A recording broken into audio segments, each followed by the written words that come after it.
Good morning, traders. My name is Timothy Hellberg. I'm a professional trader since 12 years back, and today I'm bringing you a market report for week number 13 of 2022 in collaboration with IMGFX, the People's Broker. So let's jump right into it. The agenda for today will be that we will take a look at the economical calendar. What events are we looking for next week? We'll take a look at market sentiment, talk briefly about that, what it is currently, and potential shifts to look for. We'll look at last week's calls that all gained 100% hit rate. So every single trade that we called last week actually hit profit, which is kind of interesting. And next up, we'll also look at Bitcoin, which is the chart is pointing pretty much on every single point to a new cyclical rally. We'll take a look at gold, where the long trade is still on, and then we'll top it off by looking at euro dollar, euro pound, and EURCAD, as the euro is becoming increasingly interesting. So before we jump right into it, let me just mention to you guys that this is not a recommendation to buy or sell anything. Nothing like that at all. It's not financial advice.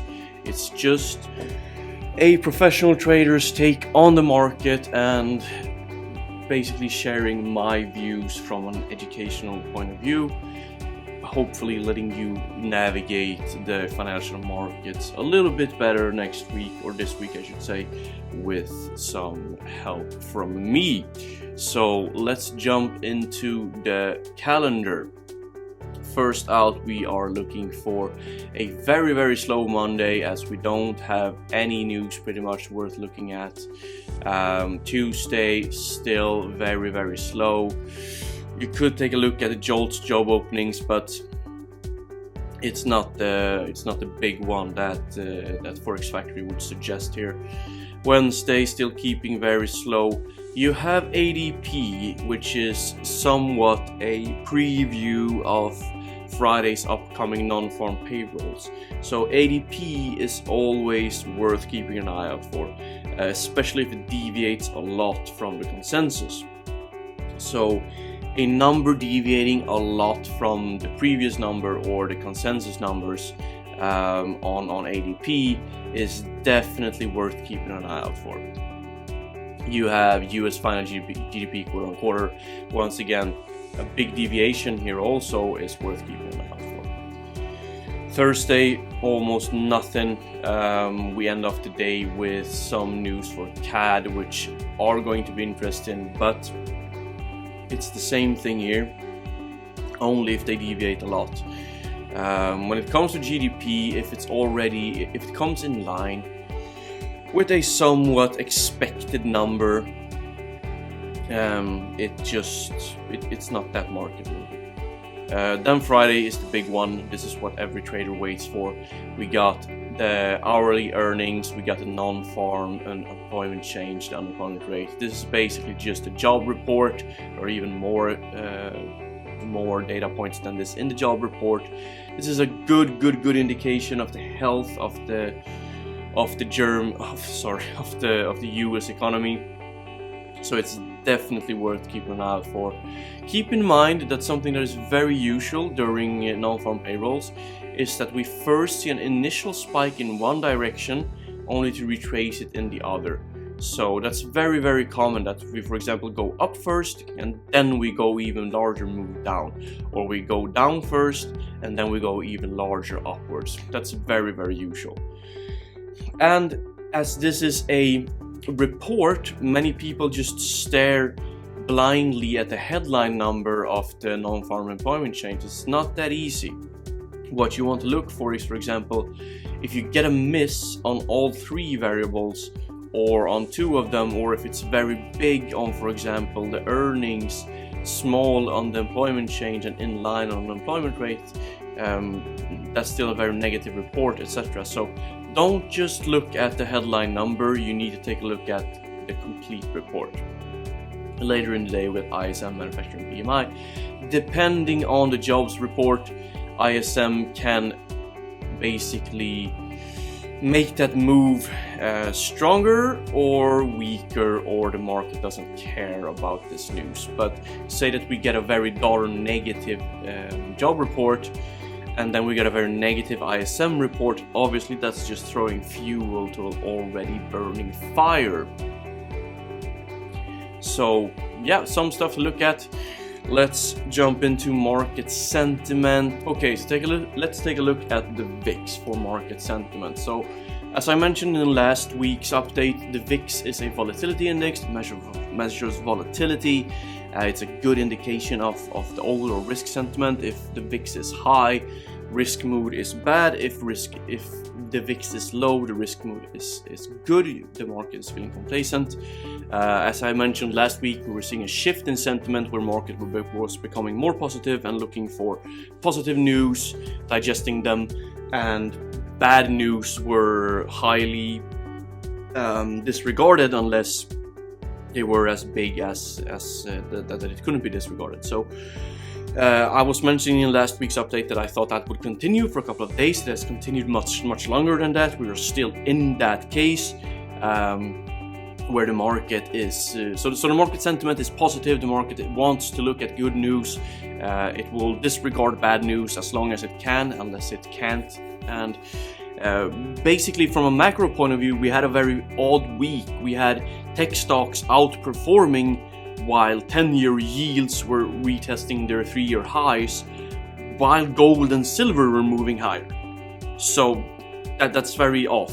Every risk or somewhat macro correlated asset class more or less went up, which is odd because they should generally not be correlated. They usually don't move in tandem. So that's very different.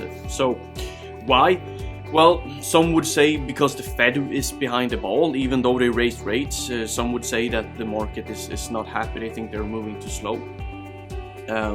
Add to that the mix of a new market structure with demand for commodities after the pandemic, and never ever before seen monetary policy that we saw in correlation to the pandemic, and a war in the Eurozone. So, you know, all of this is creating a new geopolitical and macro landscape that we haven't really seen before. So normal correlations are off. I was talking to a colleague of mine, and I was saying that I feel bad for new graduates that are basically getting their first job, economical graduates that are getting their first jobs, because everything they learned the last few years in school has gone tits up in a couple of months.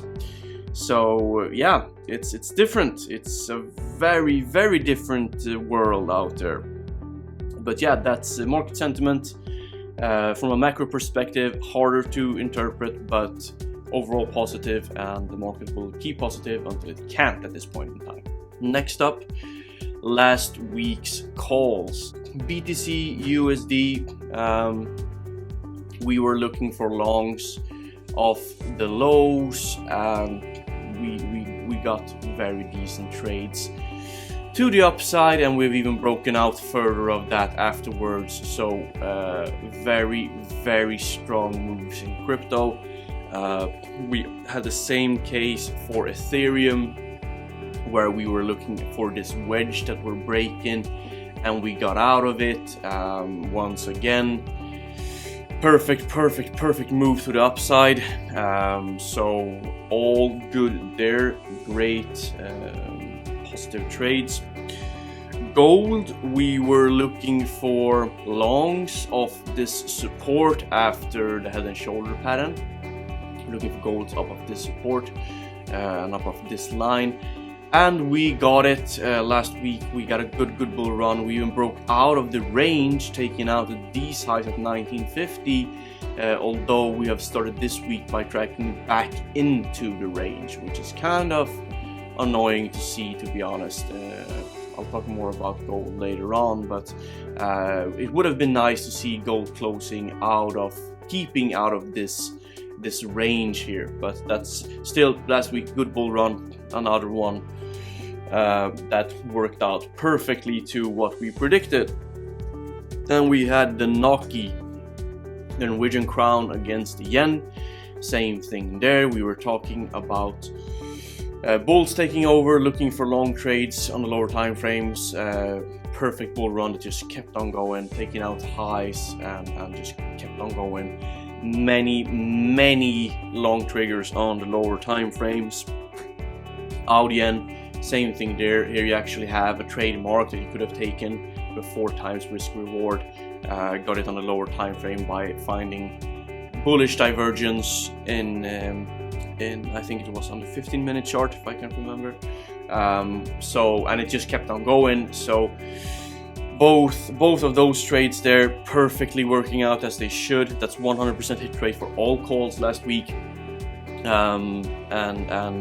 Hopefully some of you guys got into the trades. Next up, let's look at the setups for this week. So let's start out with crypto. Bitcoin against the US dollar is starting to look very interesting. I have highlighted this pattern before. If we go up on the higher time frames, we are in this uptrending channel. We have respected a cluster support down here and started to move up out of it, and we've broken out of the structure. As far as I can see on this chart from a technical point of view, there's nothing that is telling me that this should go down. Everything is pointing for it to start a new cyclical bull rally to the upside. Same thing for the closely correlated Ethereum USD chart. As you know, we're still aiming for the 38% level there, making this one very interesting. And it's just been moving, even taking out the moving averages on the higher daily time frames. So crypto, looking for longs, everything's pointing at a new bull run. I really like the trades. I think if you can just find good entries on the little bit lower time frames, you are golden for keeping those trades for a good while. And speaking of golden, let's take a look at the gold chart. So as mentioned in the run through of last week's calls, I still like this long. I liked this better long when we were still outside, when we were able to keep outside of this range right here. But you know, market doesn't always behave as you want to. Gold is having a little bit of a tough time finding its foot right now, of actually determining a bias and a direction. But you know, we are coming into the moving averages, the slower moving average. For me, it's all about this blue line here, 1915. That's the old breakout point that took forever to break out of. That's the line in the sand for me. If we get a daily close below 1915, that would be my long bias for gold getting dusted, and I would basically sit back and wait for. I wouldn't necessarily turn short on gold, but that's the key level for me. That would basically take me out of my long reasoning for gold. So 1915 longs of that level is something that I really like. Next up, euro dollar. A bit of a controversial chart where I'm actually going to talk about parity. Parity meaning that the euro and the dollar would be worth exactly the same amount. $1 equals 1 euro and 1 euro equals $1. Why am I saying this? Well, here's the thing. The chart isn't there yet. So, you know, don't just run blindly into it, because as far as the chart is telling me right now, we are in a range. So this is a range. This yellow box that I just drew here. We are in this range, and we're just moving, you know, back and forth inside that range. We got a double top formation in historical price action, and we have this very significant low. So as long as we're in this range, I don't do much with euro dollar. But I think there's a case from a macro perspective where euro could maybe be the big loser in this Russia-Ukraine crisis. all in terms of, you know, the actual the economical issues that will mean from refugees to the increase in energy prices, the reliance on Russia providing natural gas, providing oil, all of that, the reliance on Ukraine for crops, wheat, you know, all of that. So I think all of these issues that we are seeing around the world right now in terms of food supply, energy prices, all of that, although it's affecting the world, the Eurozone, in my opinion, is going to get hit the hardest. It's also technically a geographical issue with importing from, for example, countries like Australia or the United States, etc. So I think from a macro perspective, we could see a perfect storm forming for the euro to start losing ground. And although I don't like it, any trades inside this current formation, I would look for 109.03 to get taken out. And if that gets taken out, then I don't see any reason for this pair to not make new lows, moving past this previous low into this more higher time frame support zone down here, and just you know, somewhere around 107.50, so this blue line here, I would watch this pair very, very closely, because if it takes out the 107.50 pair, I'm going to hold euro dollar short for a very long time, and I would look for it to go as low as parity, so all the way down to parity, all the way down here, if we take out this level with conviction. It's a big one. It's a very big one, seeing euro dollar go to parity, so that's definitely a trade that you would like to be in if it actually shows up. So highlight those levels on your charts, because they are going to be significant for the pair. Next up, euro pound. So we are keeping on this euro theme, and we are keeping on the world, the global macroeconomic theme, which is basically commodities. So why do I like the pound? Well, it's basically the pair that why do I like the pound short, I should say.